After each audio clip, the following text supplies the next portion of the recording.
For your entertainment and pleasure, here is Our Miss Brooks, starring Eve Arden.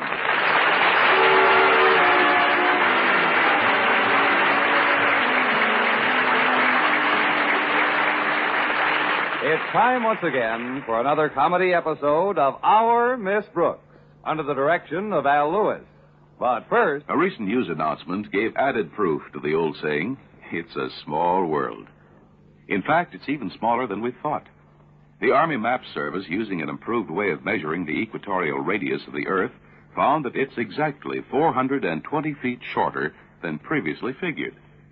But the Earth is shrinking in another sense, too. The telegraph, radio, telephone, all the improved methods of communication have made it pretty small. We get all the news from around the world almost as it happens. And there's more understanding in a world where nations and people can compare notes, ask questions, exchange information. Our servicemen are an important part of this international gabfest. They're right on the spot in a lot of different countries where they have a chance to talk to the people, get their viewpoints, and give them ours. One of the most effective weapons they carry is truth. Before we can have agreement between nations, we have to have understanding between people. That's part of the assignment we give to our ambassadors in uniform. Remember, a country is known by its people. What people think of your country depends on you.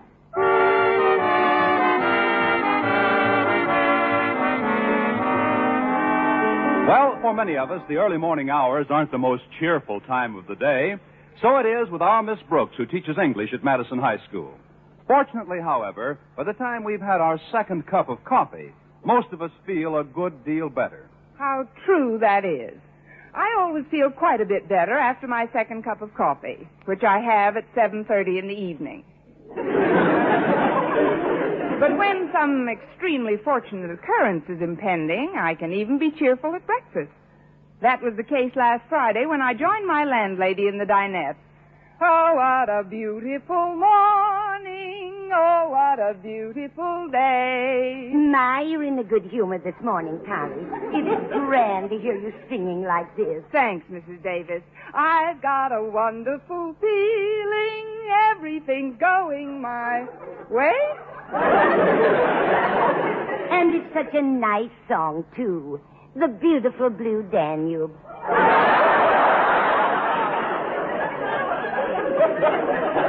Strausses have always been my favorite. The Strausses? Mine, too. I wouldn't get my meat anyplace else.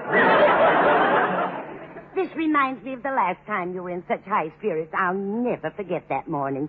You flitted around like a gay little bird. When was that, Mrs. Davis? The day you found out that Mr. Conklin had to stay in bed with the flu. I've got even better news than that today. You mean Mr. Conklin's resigned? Please, Mrs. Davis, let's not wish for the moon. But I did hear that Miss Enright is leaving school for the rest of the semester. She is? Yes, it seems her spinster sister is ill upstate, so Miss Enright's gotten a leave of absence and she's going up to nurse her. You mean Miss Enright's going to nurse her spinster sister for the rest of the semester? Yes. Oh, she'll nurse the spinster sister for the rest of the semester, and away we'll go. Ooh. Oh, forgive me, Mrs. Davis. I can't get that blue Danube out of my head. Well, I know Daisy Enright's always been a rival of yours, Connie, so I can't blame you for being happy about her going. This leaves you a clear field with Mr. Boynton, doesn't it? Exactly. Now there's nothing between Mr. Boynton and me except Mr. Boynton. But, Mrs. Davis, you don't seem so enthusiastic about the news. Frankly, I'm not. Miss Enright's been conducting the course in Red Cross First Aid I've been taking 3 nights a week. Well, cheer up, Mrs. Davis. Even if the course is discontinued, you can take it again next season. But I was hoping to get some practical experience, Connie. Oh, that's Walter Denton to drive me to school. Be right with you, Walter. If you want first aid experience, Mrs. Davis, why don't you come out to the car and watch us take off? Take off? Yes, the way Walter starts that jalopy, it's 10 to 1 I'll bang my head on the windshield.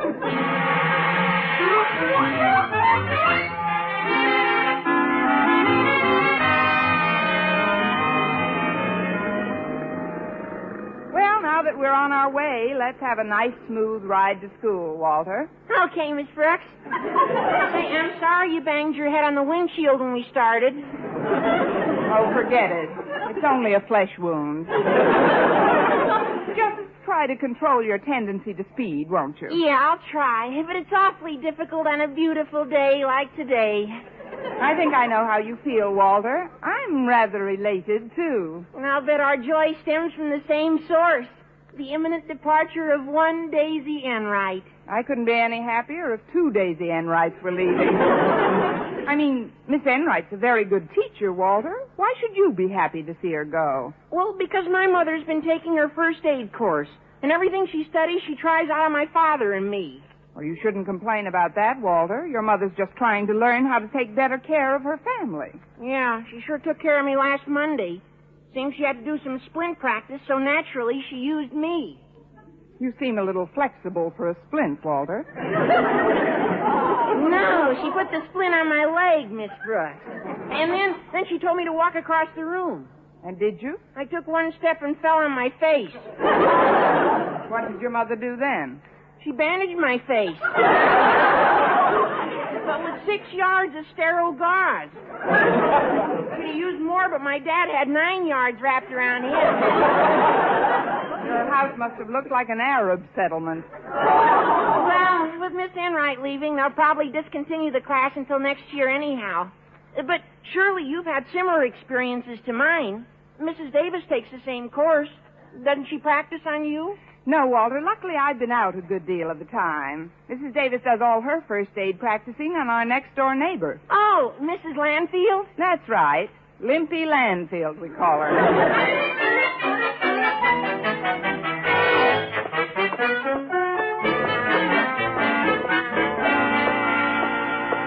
Hi, Miss Brooks. Didn't Walter drive you to school today? Yes, Harriet. He'll be along in a minute. Oh, you certainly look radiant this morning, Miss Brooks. What's the reason for the big smile? I just told you Walter drove me to school, Harriet. I always smile when I get out of his car alive. Whatever the reason, I'm glad you're so cheerful, Miss Brooks. Thank you, Harriet. Oh, before I forget, Daddy wants to see you in his office immediately. Have you any idea what he wants to see me about? No, but he sounded even more urgent than usual. You better get right on in, Miss Brooks. Very well, Harriet. I'll see you in class. Good luck, Miss Brooks. Enter. You wanted to see me, Mr. Conklin? I could answer more truthfully if you rephrased the question. There's something about which you must see me? That's better. Yes. Sit down, please. Now, I don't know whether or not you're aware of it, but our school is about to suffer a grievous loss. Miss Enright is leaving. I know. It's terrible.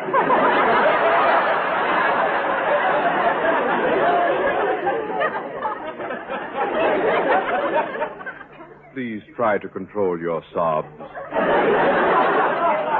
Since her sister is ailing, I've granted Miss Enright a leave of absence effective at once. You see, there's no one else to take care of the poor creature. And so Miss Enright will have to nurse her spinster sister for the rest of the semester. Exactly, Miss Brooks. Believe me, it is with deep regret that I'll bid farewell to Miss Enright. She embodies all those qualities I most esteem in a teacher. She's very capable, Mr. Conklin, and I'm sure that She's more than capable, Miss Brooks. When Miss Enright goes, I can't help feeling that some part of our school is going with her. Well, we shouldn't begrudge her a few pencils and erasers.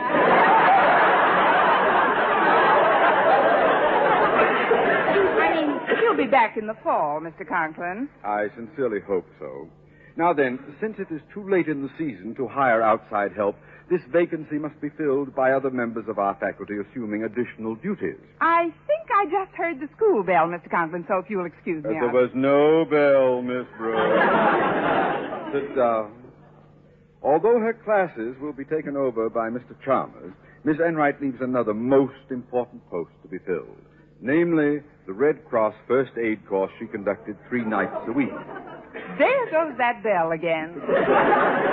Be seated, Miss Brooks. In mentioning this post to you, I must remind you that in spite of the high honor that goes with the office, there is absolutely no financial recompense whatsoever. That bell is getting louder every minute. Look, Mr. Conklin, it's been years since I got my certificate in first aid. Since the Red Cross, like Madison High itself, is run on a purely democratic basis, one may only serve it by exercising one's own free choice to serve. It's purely voluntary. But how do you know I'll volunteer, Mr. Conklin? Miss Brooks,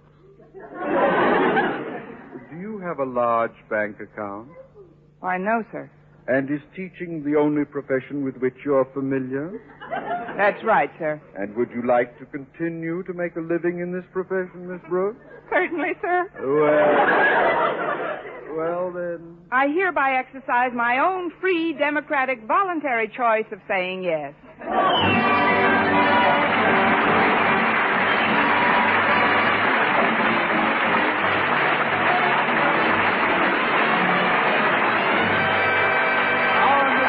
Starring Eve Arden will continue in just a moment. But first, If you were a millionaire and changed all the money you owned into single-dollar bills and pressed those bills together as tightly as you couldn't compress them into a single solitary tree. A tree takes years to grow and mature, and no amount of money can buy that. That's why, even if you're a millionaire, you can't afford a forest fire. On the other hand, even if you don't have $1 million in the bank, you can still afford the moment or two it takes to make sure a cigarette or matchstick is fully extinguished before you toss it away. And no one is so poor he can't afford that little bit of effort that dousing a campfire requires. Be careful whenever you're in or around a forest area. Help prevent forest fires.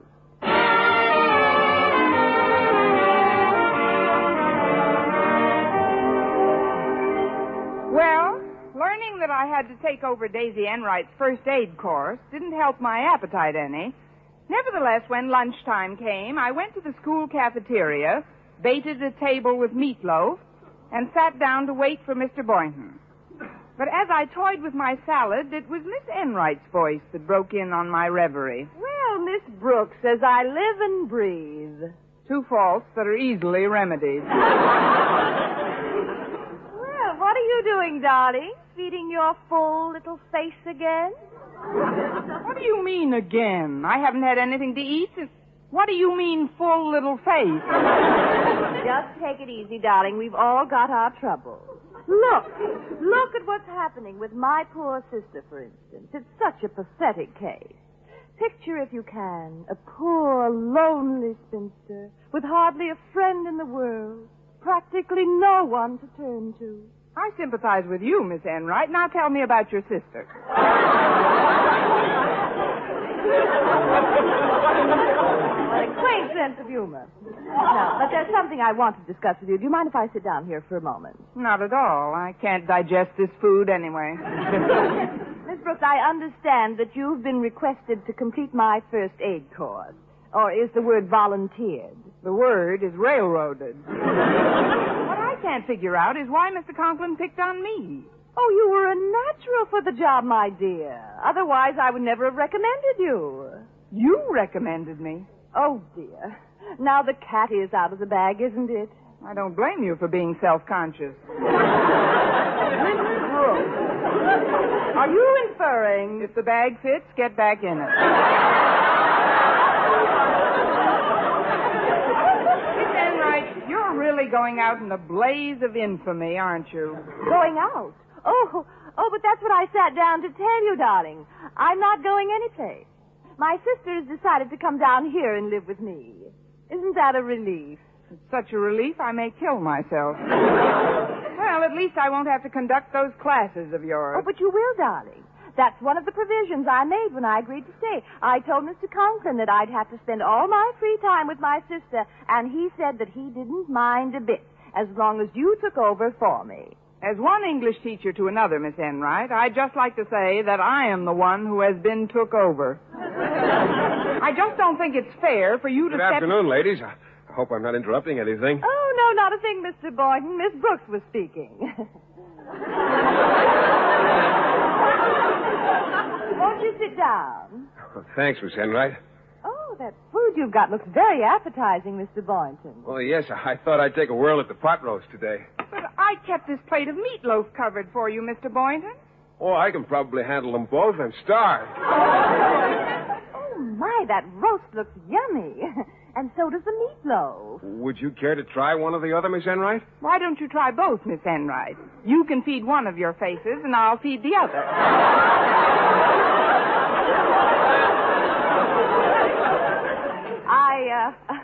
I think Miss Brooks is a trifle miffed because she's going to have to take over some of my duties. Oh, yes, I heard you were leaving, Miss Enright. When are you going? Surprise, surprise. I'm not going at all, Mr. Boynton. You're not? No. Well, that is a pleasant bit of news. Did you hear that, Miss Brooks? Miss Enright's staying on. She's not leaving at all. Isn't that just splendid?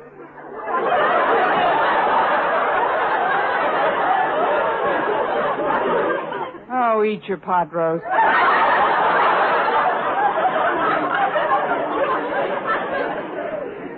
My dear sister is coming to live with me, Mr. Boynton. I'm going to take care of her. Oh, I see. Well, that'll keep you pretty close to home most evenings, won't it? Oh, I don't know. One can't look after one's sister every night. Now can one? If one doesn't go out until one's asked, one can.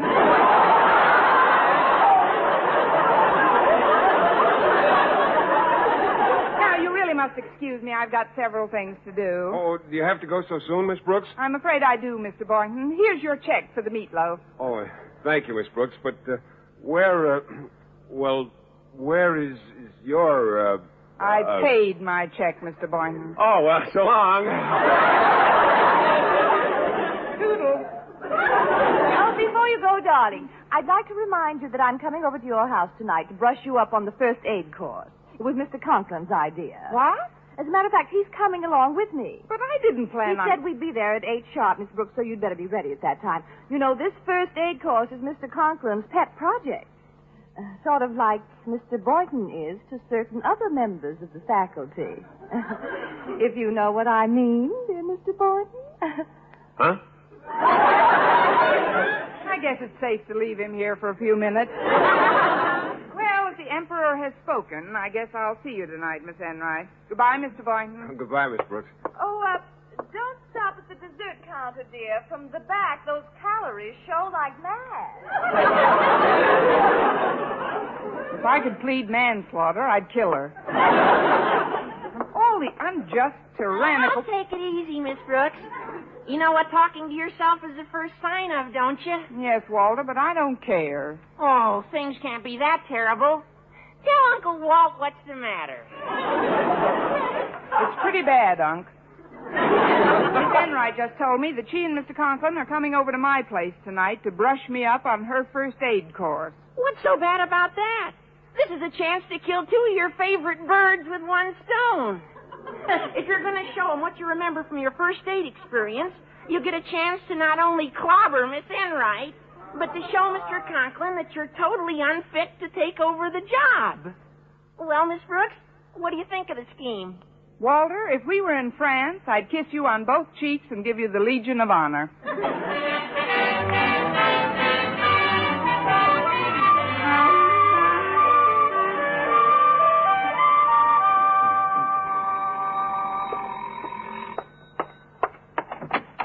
Good evening, Miss Brooks. Hello, Mr. Conklin, Miss Enright. Come in, won't you? Thank you. Just leave your coats and heads out here. A hat out here. Thank you, darling. Well, are you all prepared for your refresher course? I really don't think it'll be necessary, Miss Enright. You see, I've been rereading my manual, and you'd be surprised how quickly the things I'd learned came back to me. Well, I'm delighted to hear that, Miss Brooks. But if you're going to instruct others, I'd like to see some practical demonstration of this knowledge. Of course, sir. Just follow me into the living room, please. As you can see, I've moved most of the furniture into one corner of the room, and I've got the splints, bandages, and adhesive all ready. Excellent. Now then, let's get right to business. We will suppose that our subject has sustained a fractured elbow and a broken ankle. Let's make it 2 broken ankles. Very well, 2 broken ankles. And now then, lie down, Miss Brooks. Yes, sir. Then we can...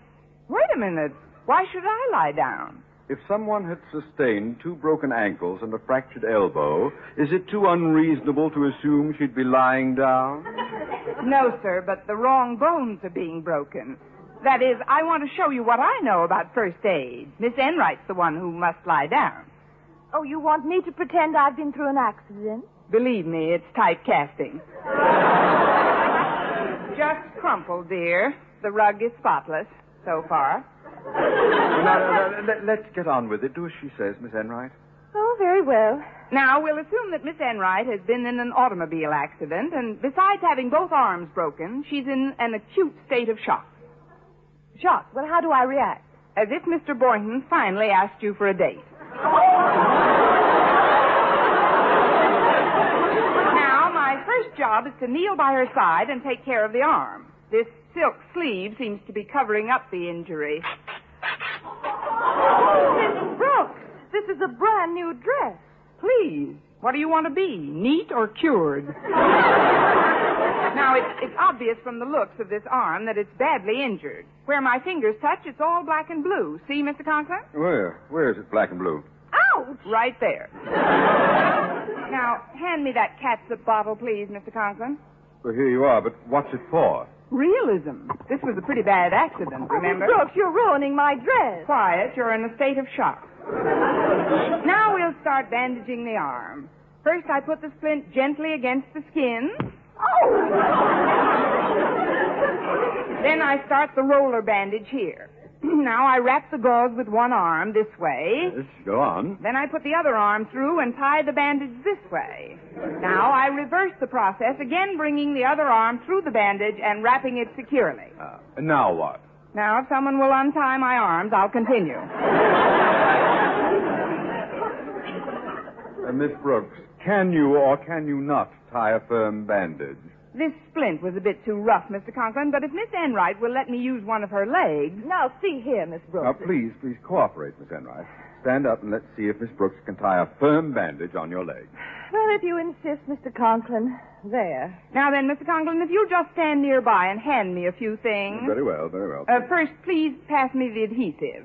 Here you are. Now, we'll take down your stocking, Miss Enright. There. And wrap this adhesive nice and tight.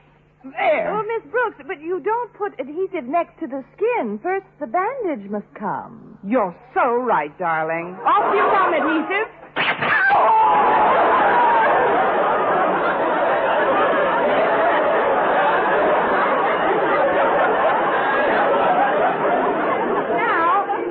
Now we take this bandage and...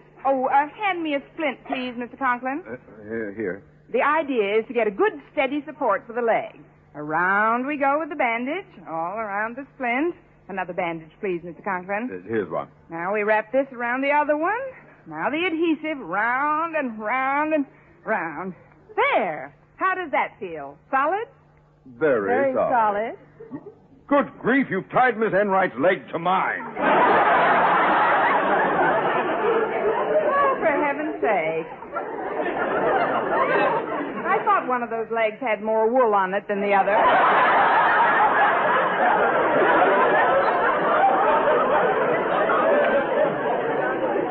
Will you please get this bandage untied? I'll have to tear this splint out first.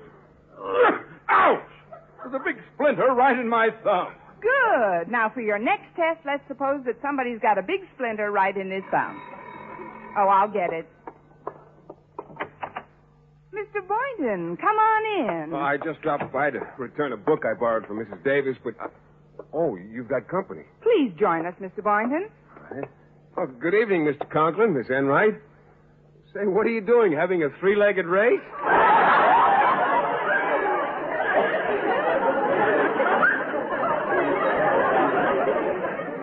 Don't be funny, Boynton.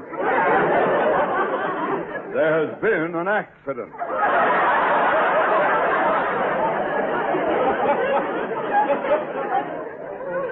What's that on Miss Enright's dress?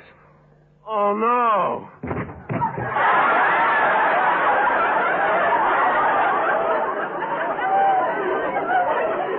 How do you like that? A biology teacher who faints at the sight of catsup. I didn't faint, Miss Brooks. I just slipped on this scatter rug. Well, stop jabbering, everyone. I've got to get this splinter removed. Would you like me to probe, Mr. Conklin?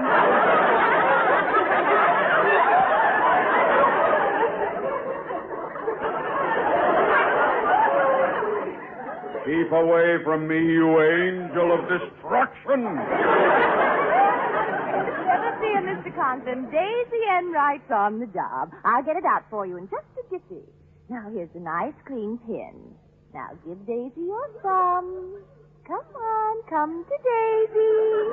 Down, Daisy, down, girl.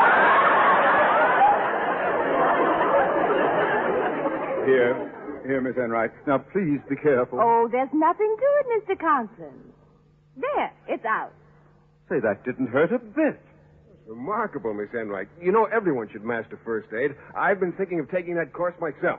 You have? Yes. I'd like to sign up right now for the balance of the semester. It's a deal. Monday night at 8, I throw out the first bandage. Over my limp carcass, you do. Miss Enright, I'll move heaven and earth if you'll take over your old course. Oh, well, that won't be necessary, Mr. Conklin.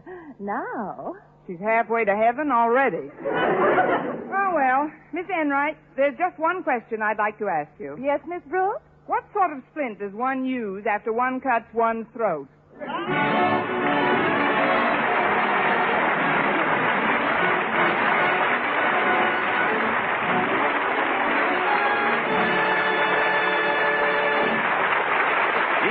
As our Miss Brooks returns in just a moment. They say that Michelangelo, the artist, was able to draw a perfect circle freehand. If you think that's easy, just try it sometime. Anyhow, whenever he made a call on a friend and the friend was out, he used to leave a card with a perfect circle on it. And everyone knew that Michelangelo had been there. It's rather odd how friendship and circles seem to go together. We talk about the family circle and the circle of friends. That's probably why we think of the whole world as just an overgrown neighborhood. In a neighborhood, we sometimes have misunderstandings and disagreements, but we work things out, visiting over the back fence, exchanging recipes and ideas, helping someone with his garden. Those all have their counterparts on the international scene. Right now, the biggest visitors in the world are the American servicemen. They're exchanging ideas with our neighbors in other countries, and they're helping a lot of them to improve their own ways of life. If our men in uniform can help promote better understanding between ourselves and other people, they can bring us closer to the time when there won't be any disagreements or unneighborly attitudes. Do your part in enlarging the circle of friendship. Remember, a country is known by its people. What people think of your country depends on you.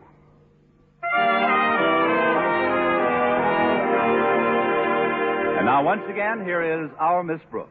Well, Mr. Conklin was so delighted at Miss Enright's decision to resume her first aid class that he insisted on treating her to an ice cream soda before taking her home. So they were out of the house before I could reach her jugular vein. That's when I got out my Red Cross manual. If you're so interested in first aid, Mr. Boynton, maybe we could practice a bit before your first lesson. Oh, I'd love to, Miss Brooks. Here's an interesting problem. It deals with a back injury. For want of a better subject, let's just say I'm the injured party. Now, you place your left arm around my shoulders. Like this? Yes. Then your right arm goes around my waist. Like this. What does the book say we should do next? Never mind the book. Ad-lib a little.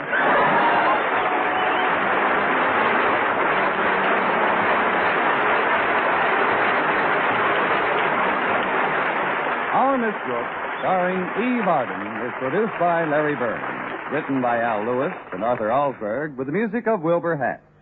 Mr. Conklin was played by Gail Gordon. Others in tonight's cast were Jane Morgan, Dick Crenna, Gloria McMillan, and Mary Jane Croft. Be with us again next week at this same time. This